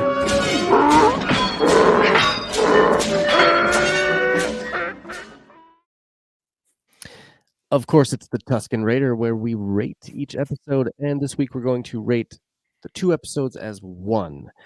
So treat it as a long episode and just give us a rating out of 10 Pip Boys. David, let's start with you. What would you rate the first 2 episodes? Ooh, I was gonna say maybe a 7.5, 8. Just Okay. don't want to leave it too high, don't want to leave it too low, but good enough to hopefully keeps building on as the episodes keep going on. All right. Justin, what are you rating this one? Well, I use the check minus check plus system, and I give it this a solid check. No, I give it I give it a C, a 7 out of 10. I didn't know what my expectations are going into this. It has piqued my interest, and I'm excited where it goes, but I'm not holding on to anything. Okay. But I'm hopeful. I'm very hopeful. This seems like it can do really cool things. Mhm. Yeah. And you know me, I'm usually excited. I give everything a 9 out of 10. Yeah. I'm playing conservative today. I think we all are a little bit. Phil, what's your rating for this week? I'm gonna give it a solid 8.5. Ooh. I had minimal expectations going into the show because I had tried to avoid a lot of the promo material, anything about it, other than like the cast announcements. So I was going into this with as clear of a mindset as I could. And while I think the pacing struggled a little bit, again, like I said, that may have just been because I had to split them up across like a day and a half. I think it's a solid start. I'm glad we got the twin bit reveal out of the way early on because that leaves us a lot more room to start discussing motive rather than murderer. And I really cannot wait to see where this goes over the next 7 weeks. 7 weeks. Yeah. So, yeah. Hell yeah, that's and for most of those reasons, I actually rated it 7 this week. I am also on the conservative side of things.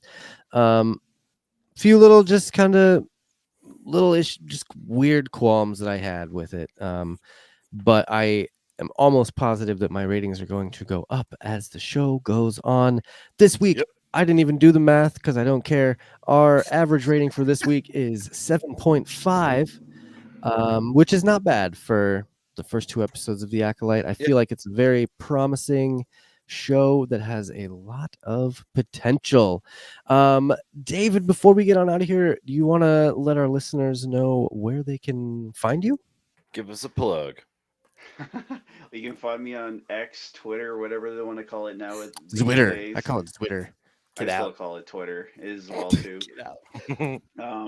Instagram is usually where you can find me. I just recently pulled down my IMDb account. You can always find me on social medias. Actor Damon86 official. You can see me in the new slasher movie Thanksgiving. You can see me upcoming in the new movie by M. Night Shyamalan called Trap. And Ooh. yeah, I'm a fan like everyone else, so I'm here to enjoy the ride. Enjoy. Hell yeah. Well, and of course, all of those links are going to be in the show notes. So if you're listening to this in podcast land, go to those show notes, click on those links, give David a nice follow. And thank you again, David, for coming and hanging out. Sorry the episode went so long. Usually these first ones, It was they're a the best double ones. episode. They're the best ones. So Well, if the rumors are true, what's coming based on those rumors, I'm sure you guys are going to enjoy what's going to be revealed. nice. I love the non-spoiler whatever preview.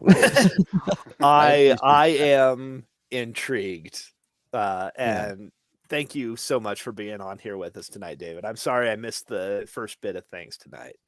It was great getting to chat with you, though. Let's do this again. I'm really Absolutely, excited man. to check out the things, your work, and try to find you in those episodes. That's going to be fun. Yeah, hell yeah. I Feel free would to go. always say hello. I'm just a fan like everyone else, but I get to have a cool job where I get to work on cool things. So feel free to always say hello. Hell yeah, David and I are always chatting on the Instagrams and the Twitters, so sending each other weird superhero things, but it's fun. I love it. I love having more nerd friends. Like I can't tell you how many people I talk to during the day where we're just sending dumb memes back and forth that are usually Star Wars or Marvel or something, and I appreciate the shit out of that. So once again, thank you so much for coming and hanging out. Of course, the links for everyone else is going to also be in the show notes. If you're listening to this, you've probably listened to the show before, so I'm not going to bore you with all of those details. I'm just going to go ahead and get the show on the road. So let's do a little closing. We'll start with Phil, go to David, go up to Justin, and then come back to me. So for Quest Me, I have been your host.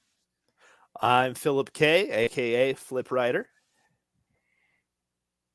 I'm David. Say I'm David. We never get this.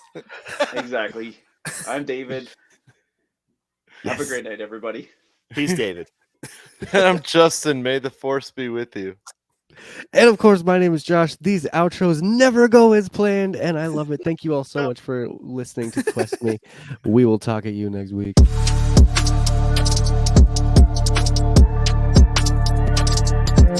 Thank you.